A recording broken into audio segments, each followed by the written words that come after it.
Let me ask you, if I may, about Grigori Perelman. Mhm. You mentioned that you try to be careful in your work and not let a problem completely consume you. Just you've really fallen in love with the problem and really cannot rest until you solve it.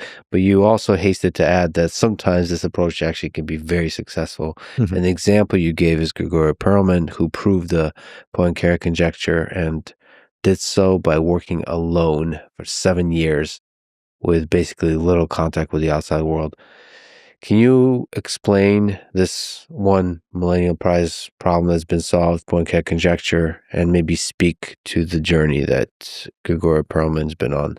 All right. So it's a question about curved spaces. Earth is a good example. So Earth, you can think of as a 2D surface. Instead of being round, it could maybe be a torus with a hole in it, or it could have many holes. And there are many different topologies a priori that a surface could have, even if you assume that it's bounded and smooth and so forth. So we have figured out how to classify surfaces. As a first approximation, everything's determined by something called the genus, how many holes it has. So a sphere has genus 0, a donut has genus 1, and so forth. And one way you can tell these surfaces apart, probably the sphere has, which is called simply connected. If you take any closed loop on the sphere, like a big closed loop rope, you can contract it to a point and while staying on the surface. And the sphere has this property, but a torus doesn't. If you're on a torus and you take a rope that goes around, say, the outer diameter of Mm-hmm. torus, there's no way, it can't get through the hole. There's no way to contract it to a point. So it turns out that the sphere is the only surface with this property of contractibility, I mean, up to like continuous deformations of the sphere. So things that are what are called topologically equivalent of the sphere. So Poincaré asked the same question in higher dimensions. So it becomes hard to visualize because surface you can think of as embedded in 3 dimensions, but a curved free space, we don't have good intuition of 4D space to live in. And then there are also 3D spaces that can't even fit into 4 dimensions. You need 5 or 6 or higher. But anyway, mathematically, you can still pose this question that if you have a bounded 3-dimensional space now, which also has this simply connected property that every loop can be contracted, can you turn it into a 3-dimensional version of a sphere? And so this is the Poincaré conjecture. Weirdly, in higher dimensions, 4 and 5, it was actually easier. So it was solved first in higher dimensions. There's somehow more room to do the deformation. It's easier to move things around to be a sphere. But 3 was really hard. So people tried many approaches. There's sort of combinatorial approaches where you chop up the surface into little triangles or tetrahedra, and you just try to argue based on how the faces interact with each other. There were algebraic approaches. There's various algebraic objects, like things called the fundamental group, that you can attach to these homology and cohomology and all these very fancy tools. They also didn't quite work.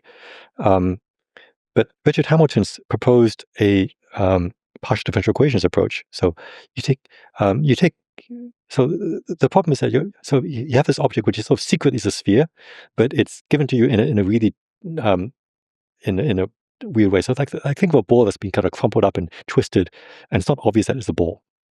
Um, but like if you have some sort of surface which is a deformed sphere, you could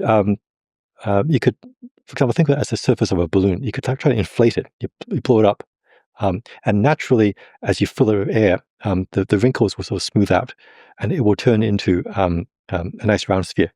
Unless, of course, it was a torus or something, in which case it would get stuck at some point. Like if you inflate a torus, there'll be a point in the middle. When the inner ring shrinks to 0, you get a singularity, and you can't blow up any further.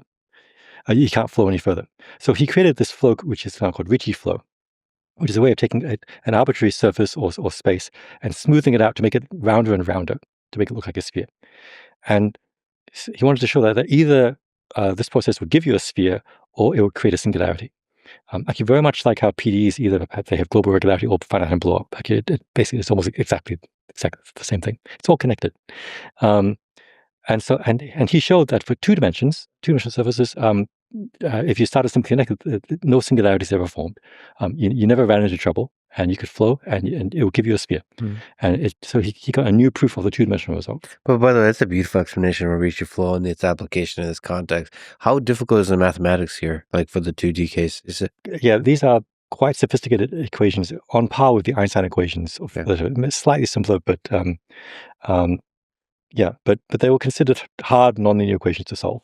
And there's lots of special tricks in 2D that helped. But in 3D, the problem was that this equation was actually supercritical. So it has the same problem as Navier-Stokes. As you blow up, maybe the curvature could get concentrated in finer, smaller regions, and it looked more and more nonlinear, and things just looked worse and worse. And there could be all kinds of singularities that showed up. Some singularities, like if there's these things called neck pinches, where the surface sort of behaves like a barbell, and it pinches at a point. Some singularities are simple enough that you can sort of see what to do next. You just make a snip, and then you can turn one surface into two and evolve them separately. But there was the prospect that there's some really nasty, like knotted singularities showed up that you couldn't see how to resolve in any way, that you couldn't do any surgery to. So you need to classify all the singularities, like what are all the possible ways that things can go wrong. So what Perelman did was, first of all, he made the problem, he turned the problem from a supercritical problem to a critical problem. I said before about how the invention of energy, the Hamiltonian, like really clarified Newtonian mechanics. So he introduced something which is now called Perelman's reduced volume and Perelman's entropy. He introduced new quantities, kind of like energy, that look the same at every single scale, and turned the problem into a critical one where the nonlinearities actually suddenly looked a lot less scary than they did before. And then he still had to analyze the singularities of this critical problem. And that itself was a problem similar to this wave math thing I worked on, actually.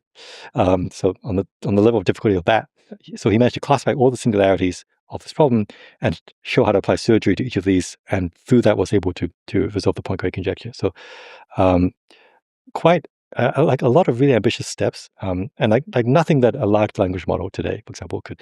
I mean, at best, I could imagine a model proposing this idea as one of hundreds of different things to try.